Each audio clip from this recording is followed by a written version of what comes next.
ಕರ್ನಾಟಕ ರಾಜ್ಯದಲ್ಲಿ ರೈತರು ಜೀವನ ಹೋರಾಟಕ್ಕೆ ಹಿಂದೆ ನಕಾಶೆದಾರಿದ್ದು ಅಷ್ಟೇ ನಕಾಶೆದಾರಿ ಮಾಡಿ 100 ವರ್ಷ 20 ವರ್ಷ ಆಯ್ತಂಥದ್ದು. ಈಗ ಅನೇಕ ಬಂಡಿದಾರಗಳು ಜವಾಬ್ದಾರಿ ಆಗಿದ್ದಾವೆ. ಈಗ ಆ ಬಂಡಿದಾರಿ ರೂಢಿಗತಾರಿಗಳನ್ನ ರೈತರು ಅಡ್ಡಿಪಡ್ತಾರೆ. ಇದು ನಕಾಶೆದಾರಿ ಇಲ್ಲ, ನಕಾಶೆದಾರಿ ಅಂತೇಳಿ ರೈತರು ಭಾಳ ತೊಂದರೆ ಅನುಭವಿಸ್ತಾರೆ, ಅನುಭವಿಸ್ತಾರೆ. ಯಾಕಂದರೆ ರೈತರು ಬೆಳೆ ತರಬೇಕು, ಎಲ್ಲ ಬೆಳೆ ಚೆನ್ನಾಗಿ ಹೊತ್ತು ಮಾಡೋಕ್ಕಾಗಲ್ಲ.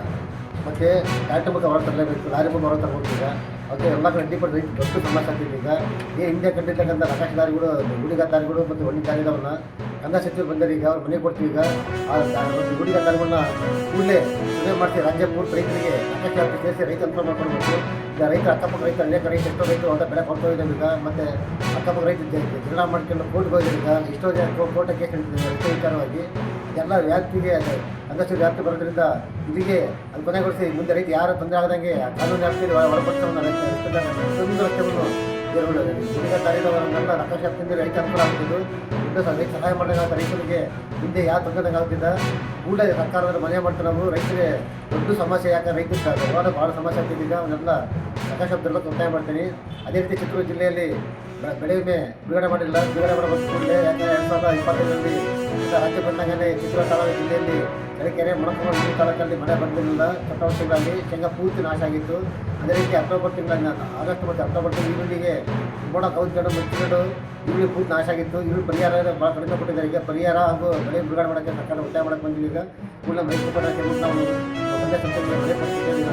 ಒತ್ತಾಯ ಮಾಡ್ತೀವಿ.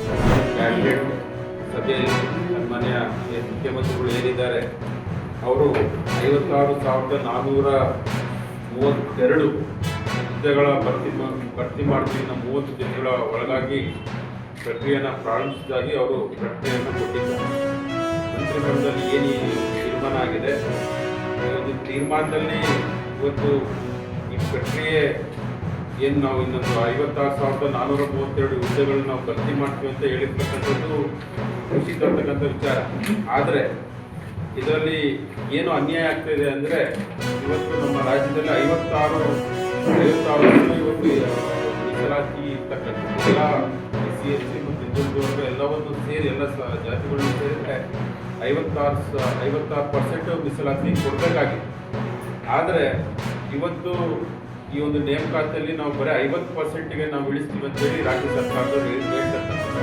ಇವತ್ತು 50%ಗೆ ಏನನ್ನ ಈ ಒಂದು ಮೀಸಲಾತಿ ಇಳಿಸಿದ್ದೇ ಆದರೆ ಇವತ್ತು ನಮಗೆ ಏನು ಬಸವರಾಜ ಬೊಮ್ಮಾಯಿ, ಭಾರತೀಯ ಜನತಾ ಪಾರ್ಟಿ ಬಸವರಾಜ ಬೊಮ್ಮಾಯಿ ಸಾಹೇಬರು ಮುಖ್ಯಮಂತ್ರಿ ಇರ್ತಕ್ಕಂಥ ಸಂದರ್ಭದಲ್ಲಿ ಇವತ್ತು ಪರಿಶಿಷ್ಟ ಜಾತಿಗೆ 15ರಿಂದ 17% ಹೆಚ್ಚಳವನ್ನು ಮಾಡಿದರು. ಮತ್ತು ನಮಗೆ ಸುದೀರ್ಘವಾಗಿ ವಾಲ್ಮೀಕಿ ಸಮಾಜದವರು ಇವತ್ತು ನಾಯಕ ಸಮಾಜದವರು ಭಾಳಷ್ಟು ವರ್ಷಗಳ ಕಾಲ ಈ ಒಂದು ಹೋರಾಟವನ್ನು ಮಾಡಿದ್ರು. ನಮಗೆ ಜನಸಂಖ್ಯೆಗೆ ಅನುಗುಣವಾಗಿ ಮೀಸಲಾತಿಯನ್ನು ಕೊಡಬೇಕು ಅಂತೇಳಿ ಹೋರಾಟ ಮಾಡಿದ್ದಕ್ಕೆ ಇವತ್ತು 3.5%ಯಿಂದ 7% ನಮಗೆ ಮೀಸಲಾತಿಯನ್ನು ಭಾರತೀಯ ಜನತಾ ಪಾರ್ಟಿ ಸರ್ಕಾರ ಬಸವರಾಜ ಬೊಮ್ಮಾಯಿ ಅವರ ಒಂದು ಮುಖ್ಯಮಂತ್ರಿ ಅವಧಿಯಲ್ಲಿ ನಮಗೆ ಸಿಕ್ಕಿರ್ತಕ್ಕಂಥದ್ದು. ಆದರೆ ಇವತ್ತು ಏನಾಗಿದೆ ಅಂದರೆ, ಇವತ್ತು ರಾಜ್ಯ ಸರ್ಕಾರ ಈ ಒಂದು ತೀರ್ಮಾನದ ಹಿಂದೆ ಇವತ್ತು ನಮಗೇನು ಮತ್ತೆ ನಾವು ಬರೀ 3% ನಮಗೇನಿದೆಯೋ ಆ ಇದರಲ್ಲಿ ಅನುಪಾತದಲ್ಲೇ ನಿಮಗೆ ಹುದ್ದೆಗಳನ್ನ ಭರ್ತಿ ಮಾಡ್ಕೊತೀವಿ. ಮತ್ತು SC ಸಮಾಜಕ್ಕೆ ಬರೀ 15% ಇದರಲ್ಲೇ ಮತ್ತೆ ಹಳೆ ಇದಕ್ಕೆ ಹೋಗ್ತೀವಿ ಅಂತೇಳಿ ಏನು ಕ್ಯಾಬಿನೆಟ್ನಲ್ಲಿ ತೀರ್ಮಾನ ಆಗಿದೆ. ಇದರಿಂದ ಏನಾಗುತ್ತೆ ಅಂದರೆ, ಸಾವಿರಾರು ವಿದ್ಯಾರ್ಥಿಗಳು SC ಸಮುದಾಯದ ಸಾವಿರಾರು ವಿದ್ಯಾರ್ಥಿಗಳಿಗೆ ಇದರಿಂದ ಅನ್ಯಾಯ ಆಗ್ತದೆ.